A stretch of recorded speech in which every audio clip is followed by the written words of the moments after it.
జగన్ పట్టించుకోకపోయినా వైసీపీకి ఇప్పుడు ప్రధాన టార్గెట్ లోకేష్. ఇందులో ఆశ్చర్యపోవాల్సిందేమీ లేదు. కానీ టీడీపీ సీనియర్ నాయకులకు, జనసేనకు లోకేషే టార్గెట్. దీనికి కారణం కూటమి ప్రభుత్వంలో అన్నీ తానై అధికార చక్రం తిప్పేది లోకేష్ కావడమే. ముఖ్యమంత్రిగా చంద్రబాబు నాయుడు కేవలం పేరుకే కీలక హోదాలో ఉన్నారనే చర్చ కూటమిలో అంతర్గతంగా జరుగుతోంది. కొంతకాలంగా కూటమి పాలనపై ప్రజల్లో అసంతృప్తి ఉందనే మాట వినిపిస్తోంది.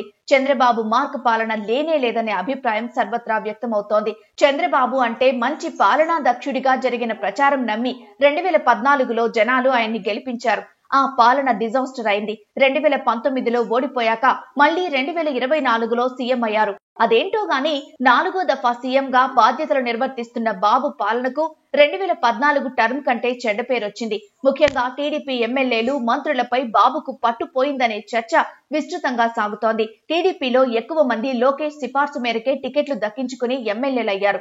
అలాగే మంత్రుల్లోనూ లోకేష్ సిఫార్సులకే పెద్దపీట. తన వాళ్లకు ఎమ్మెల్యే, ఎంపీ టికెట్లు ఇప్పించుకునే వరకు లోకేష్ సక్సెస్ అయ్యారు. అలాగే మంత్రి పదవుల్లో ఎక్కువ మంది కొత్త వారికే దక్కాయి. ఇదంతా లోకేష్ భవిష్యత్తు కోసం చేసిన ప్రయోగంగా టీడీపీ ముఖ్య నాయకులు చెప్పారు. ప్రస్తుతం కూటమి సర్కార్కు చెడ్డ పేరు కొత్త ప్రజాప్రతినిధుల తీరుతో వస్తోంది. అంటే లోకేష్ టీంతోనే అని ప్రత్యేకంగా చెప్పాల్సిన పని లేదు. శ్రీకాళహస్తి, అనంతపురం, ఆళ్లగడ్డ, తిరువూరు, గన్నవరం, గుడివాడ, జీడినెల్లూరు, రాయచోటి ఇలా ఏ నియోజకవర్గ ప్రజా ప్రతినిధిని తీసుకున్నా లోకేష్ మనిషిగా చెబుతున్నారు. జస్ట్ వీళ్ళంతా ఉదాహరణకు మాత్రమే చెప్పుకుంటున్నాం. 175 అసెంబ్లీ, 25 పార్లమెంటు స్థానాల్లో లోకేష్ వర్గంగా గుర్తింపు పొందిన ఎవరిని తీసుకున్నా తక్కువ సమయంలోనే ఎక్కువ చెడ్డ పేరు తెచ్చుకున్న వారిగా గుర్తింపు పొందారు. చేయకూడని పనుల్ని ఎవరు చేస్తున్నారంటే లోకేష్ వర్గీయులే అని టీడీపీ నాయకులే కసిగా చెబుతున్నారు. చిల్లర నాయకులంతా లోకేష్ చుట్టూ ఉన్నారన్న అభిప్రాయం టీడీపీ సీనియర్ నాయకుల్లో ఉంది.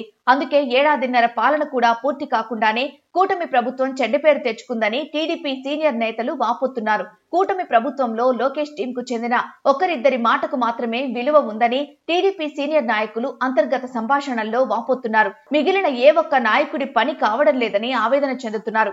పోనీ లోకేష్ ఆదరిస్తున్న నాయకులకు మంచి పేరుందా అంటే బేతాళ ప్రశ్నే అంటున్నారు. ఉదాహరణకు శాప్ చైర్మన్ రవినాయుడు లోకేష్ కు అంతరంగకుడినంటూ ప్రచారం చేసుకుంటూ తిరుపతిలో అంతా తానే నడిపిస్తున్నారు. దీంతో తిరుపతిలో టీడీపీ సీనియర్ నాయకులంతా చంద్రబాబుకు ఫిర్యాదు చేయాల్సి వచ్చింది. శాప్ చైర్మన్ పెత్తనం ఏంటని టీడీపీ సీనియర్ నాయకులు ప్రశ్నించే పరిస్థితి. లోకేష్ పొలిటికల్ టీంలో ఇలాంటి ఆణిముత్యాల్లాంటి నాయకులెందరో. అధికారంలో ఉన్నంత కాలమే వీరి మెరుపులు. అధికారం కోసమే లోకేష్ వెంట నడిచేవారు. అది లేకపోతే ఎలా ఉంటారు? తనపై సొంత పార్టీలో ఎలాంటి చర్చ జరుగుతున్నదో లోకేష్ ఆలోచించాలి అంటూ కూటమిలోనే విశ్లేషణలు మొదలయ్యాయి.